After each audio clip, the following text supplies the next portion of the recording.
evening, TheoTrade. This is Corey Rosenblum, and you're watching the Theo Nightly video for April 11th, 2019.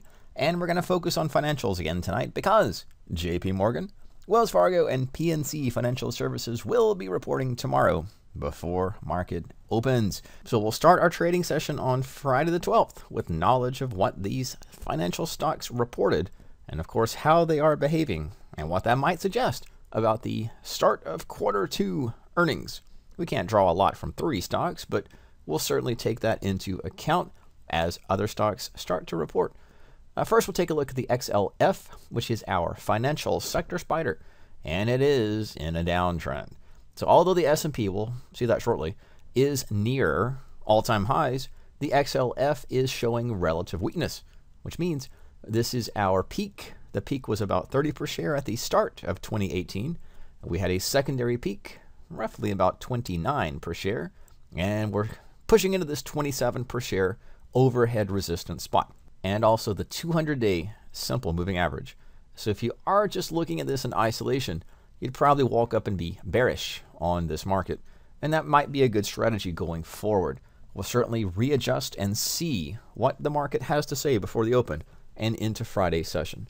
Nonetheless, the XLF is into resistance at 27 per share. 26.50 is our key midpoint or inflection pivot. If we are beneath these spots, we'll probably see the XLF trade down toward 25, or worst case scenario, best case scenario, 24 per share, which is into the future our downside trend line.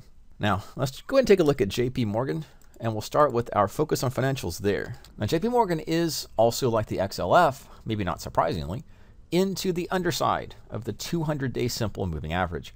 It is also downtrending, lower low, lower high, lower low, lower high, and we have falling moving averages. Once again, if we're doing a trend analysis on this, we would suggest that it's in a downtrend, and therefore look to put on bearish positions.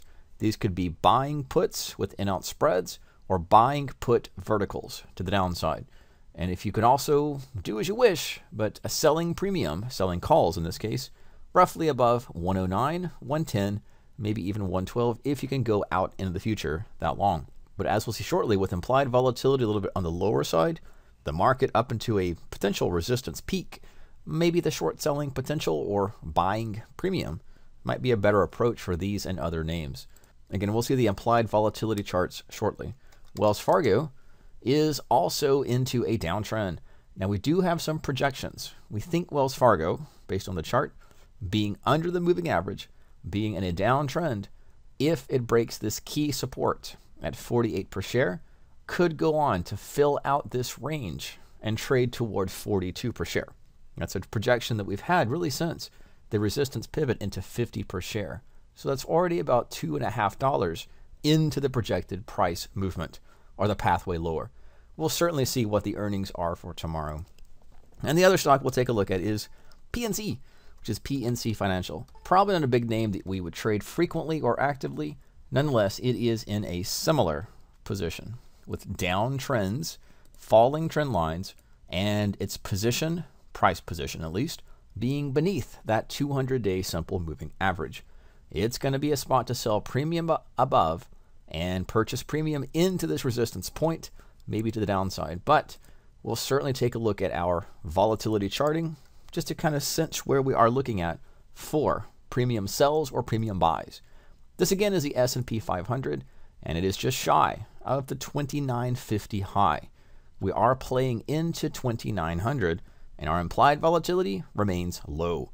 This does suggest put purchase or call purchase strategies would be favored to longer term sells. If the market does turn and go a little bit lower, that's going to increase implied volatility and increase option prices across the board. And again, starting with JP Morgan, it's going to have a little bit higher implied volatility just because the earnings are coming out tomorrow. We can see that both in the chart itself, in the probability of expiring curve, and of course, in implied volatility ranking and percentile. It also shows up, of course, in our option chains. So just looking at this, we see that the implied volatility for tomorrow is about 40%, roughly $2.5 up or $2.5 down. That's not a lot. So we'll just look at this as we go into tomorrow's session. Probably too late to put a trade on at this point in the evening video, but just watch how the market behaves $2 up or $2 down from where it is now. And for JP Morgan, those little spots would be, roughly speaking, just above this prior high, 108, or just beneath about 104. So that's going to be a key inflection point to look for tomorrow's session. If we get a gap into this level, probably might play short intraday against it, or a gap down to 104 might play long against that. And similar logic will take place with Wells Fargo. We still have this downside arrow, and that just shows a potential downside play. Again, implied volatility is already picking up, 31% percentile rank, and roughly speaking, that's relatively large there, almost 80% for the implied volatility percentile. Jumping inside of our option chain, 1 day out to go, that's Friday, 50% implied volatility, but that's going to materialize into a 1.3, $1.30. That's not a lot. So these are probably not names you're going to be actively trading, or at least actively making a whole lot of profit on, but it's something to watch into the earnings season beginning. Nevertheless, that $1.30 movement could take us down to, well, just a little bit shy of our target. And again, we do have our implied volatility grid, or probability of expiring, and that's going to take us inside of this downtrend line channel. We'll go back to the XLF just to finish the video, but watch what these stocks report. These are key stocks who will be part of the index. Obviously, Goldman Sachs and Morgan Stanley and some others are part of it too, are leading names in the XLF, but we're going to get a first sense of what financials are reporting and anything that is inside earnings calls or surprises from the earnings announcements or anything from the report itself.